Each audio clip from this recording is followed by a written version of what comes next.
in the one question of looking backward to the event on the 13th, Director Abate, can you just talk a little bit about how did Mr. Crooks, how was he able to get an AR-15 onto the roof of that building? Does your investigation illuminate anything that we have learned to help to make that point more clear? This question is directed to Paul Abadi, who is the second in charge at the FBI. We don't have definitive evidence yet as to how he got the rifle up there. Based on everything that's been collected thus far, photos, video, eyewitness accounts, we do believe he likely had it in the backpack. Broken down in the backpack? We're still assessing that. Our laboratory has looked at the rifle itself and measured that against the backpack itself. And if placed in this backpack, it would extend outside. It would have been visible. But we don't have anyone who observed him with the backpack with a rifle barrel or other part of it sticking out of the backpack. But the rifle would not have fit fully into this backpack to be concealed and whole.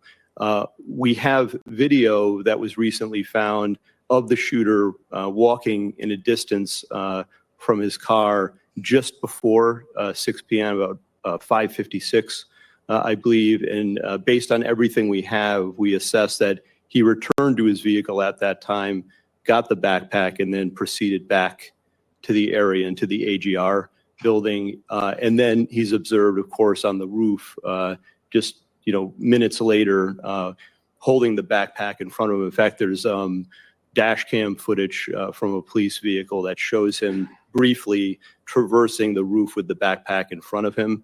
And then it's just minutes after that he's actually seen by the officer who I described with the rifle on the roof. It's possible that he broke the rifle down, though we don't have conclusive evidence of that, and took it out of the bag on the roof in those moments before and reassembled it there. That's one of the theories we're looking at and working on right now.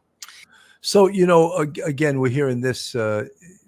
Someone saw him 90 minutes before this when he tried to enter with his rangefinder, Wilesy Pony, a member for 25 months. Thank God Trump didn't get hurt. Worse, I'm so sad about the fireman protecting his family. Yes, that would have been Corey Compatore, who lost his life, and 2 others who were gravely injured.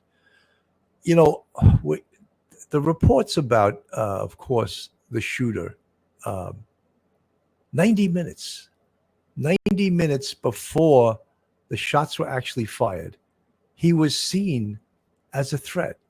And yet, we talk about failure of communication, a communication failure. Yet they allowed Donald Trump to go on the roof.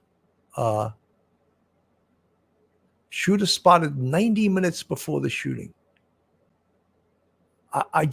That I'm having a problem with, So is it your job, protection? Isn't it to assess threats?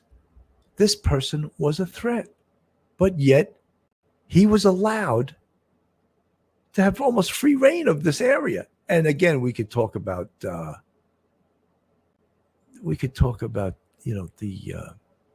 lack of communication. That is so outrageous. Communication almost killed the former president, right? Or lack thereof, When we hear all of these different excuses, it blows your mind that this is the most elite security agency on this earth, the Secret Service, United States Secret Service. And they failed. Nita Phillips from the chat, Senator Blackburn mentioned whistleblower from Secret Service saying their culture within needs fixing, and post was deleted from server. Of course, Roe had no explanation. Guess it got wiped with a cloth. Well, Nita, we spoke about, it's right out there, and I read it at the beginning of this show. A sniper from the Secret Service sent an email to one of their big bosses saying just that. And they know who he is. And apparently he wasn't afraid to speak out because he really condemned the Secret Service and what it's become in the last few years. If you put people in the Secret Service that don't belong there, they're not qualified, or they're not physically able to do that job, then shame on you.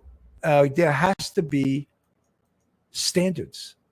And is that what this whistleblower is saying, that there are no more standards? Is that what's happening to the Secret Service? A.M. Atkinson, you had a recent guest, Craig, retired Secret Service suspicious person would be considered a possible threat and would go interview the suspect. Of course, that's policing 101. You know, if someone is a threat, you don't let them have the run of the location. You stop them. You find out who they were. You do who they are. You do an investigation. You start questioning them. No one should be getting a full run of that area. Gail Hurd, Corey and his family should not have been even had to worry about such a thing. No greater love hath a man than to give his life for a friend. No, that's absolutely correct.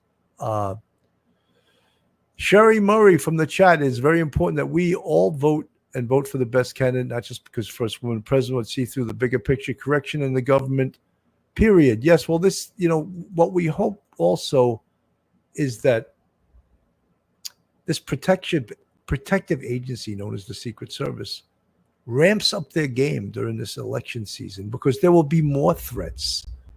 There will be more wackos out there with a gun. There will be more active shooters. Let's hope that they've ramped up their game to the point where this will not happen again. Margaret the Younger, I just don't want to go to it. Was planned or allowed on purpose to eliminate a Trump for election. I just don't want to live in that type of country. Need and want more info before that. Look, there is no evidence at this point of a conspiracy. However, as I always preach to everyone, investigation takes time, and it's too early to just say across the board,